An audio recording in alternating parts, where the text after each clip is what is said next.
Students हम जानते हैं कि जो फ्रैक्शंस होते हैं वो जनरली किस फॉर्म के होते हैं स्टूडेंट्स, P अपॉन क्यू के।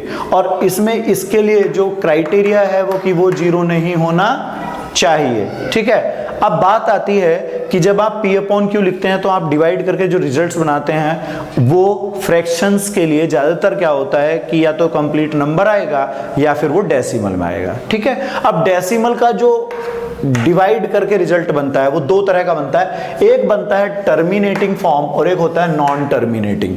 अब ये टर्मिनेटिंग और नॉन टर्मिनेटिंग का थोड़ा सा हम लोग देख लेते हैं। तो यहां मैं लिख देता हूं टर्मिनेटिंग फॉर्म और एक लिख लेते हैं हम लोग नॉन टर्मिनेटिंग, ठीक है स्टूडेंट्स। तो पहले टर्मिनेटिंग की बात करते हैं। अगर आप सपोज किसी नंबर को डिवाइड कर रहे हैं किसी दिए हुए नंबर से और आपने डिवाइड किया डेसिमल में या विदाउट डेसिमल, रिमाइंडर आ गया जीरो, तो इस तरह के डिवीजन को जिसमें रिमाइंडर जीरो आ जाए इस तरह के डिवीजन को बोलते हैं टर्मिनेटिंग।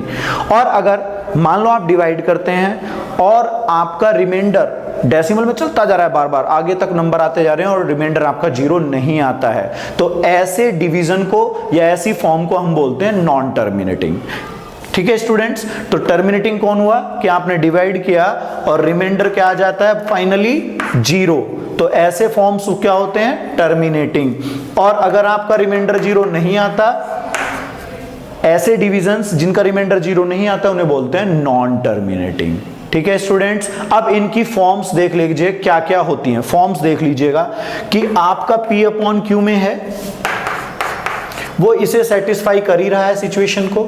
P अपॉन क्यू की फॉर्म में जो डिनोमिनेटर वाला पार्ट है यानी कि जो Q है, ये Q तीन टाइप का अगर आपका है तो वो टर्मिनेटिंग होगा। कैसे? या तो आपका 2 की पावर m हो या 5 की पावर n हो या 2 और 5 दोनों इंक्लूड हो रहे हों। अगर ये तीन सिचुएशन सेटिस्फाई करता है तो वो होगा टर्मिनेटिंग। वो डिवीजन कैसा होगा? टर्मिनेटिंग। वो फ्रैक्शन कैसा होगा? टर्मिनेटिंग। फिर से रिपीट करता हूं, डिनोमिनेटर पार्ट अगर आपका Q ये तीन तरह की फॉर्म का है, 2 की पावर हो सकता है, 5 की पावर हो सकता है और दोनों की मल्टीप्लाई में पावर हो सकता है। तो ऐसी फॉर्म्स वाला जो डिनोमिनेटर वाला पार्ट होगा वो आपको जब डिवाइड करोगे तो आपको देगा टर्मिनेटिंग फॉर्म, ठीक है। अब आते हैं हम इस तरफ। इसमें आपका ये जो डिनोमिनेटर वाला पार्ट है इसके अंदर 2 एंड 5 इन दो से अलग भी तीसरा फैक्टर हो सकता है, में include other prime factors.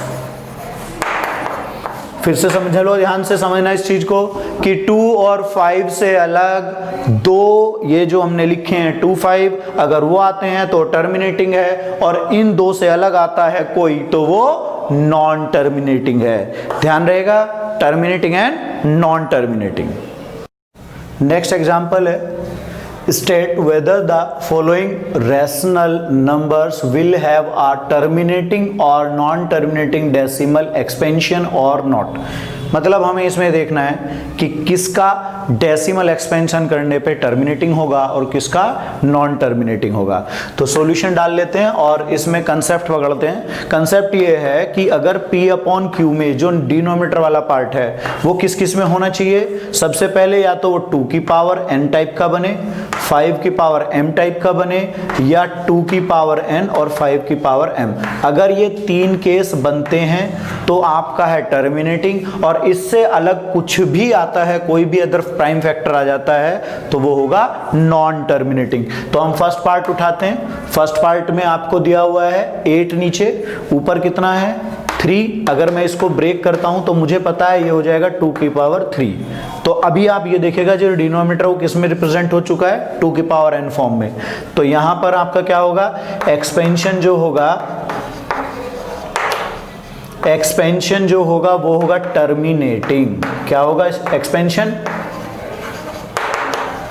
Terminating. बस इतना ही मेरे को यहाँ पे बताना था कि इसमें डिनोमिनेटर पार्ट को तोड़ो, तोड़ने के बाद आप चेक करो कि इन तीनों में से कोई सेटिस्फाई है। अगर इससे अलग कोई आता है तो नॉन टर्मिनेटिंग। अभी मैंने देखा है 2 की पावर n हो चुका है, इसलिए एक्सपेंशन क्या हो गया, टर्मिनेटिंग। बी पार्ट को देखते हैं। ये है 31/343। अब 343 के आप प्राइम फैक्टराइजेशन जब करेंगे तो आपको पता चलेगा ये आपका क्या है, 7 का क्यूब।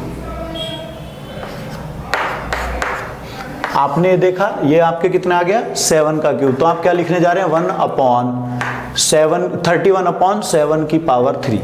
आप चेक कीजिए डिनोमिनेटर को, ना ही तो ये 2 की फॉर्म में है, ना ही ये 5 की फॉर्म में है, और दोनों इंक्लूड होने का तो सवाल ही पैदा नहीं होता है। तो यहां पर आप क्या लिखेंगे इसको कि एक्सपेंशन जो होगा ये क्या है, नॉन टर्मिनेटिंग। क्या है ये, नॉन टर्मिनेटिंग। अब आप सी केस पे पहुंच जाइए। सी केस है 13/125।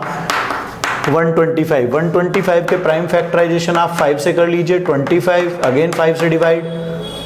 ठीक है, आप देखते हैं ये 5 का क्यूब बन गया।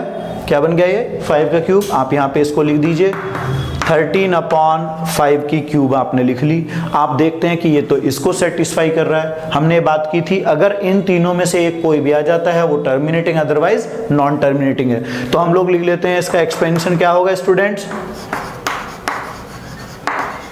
इसका जो एक्सपेंशन होगा वो होगा टर्मिनेटिंग।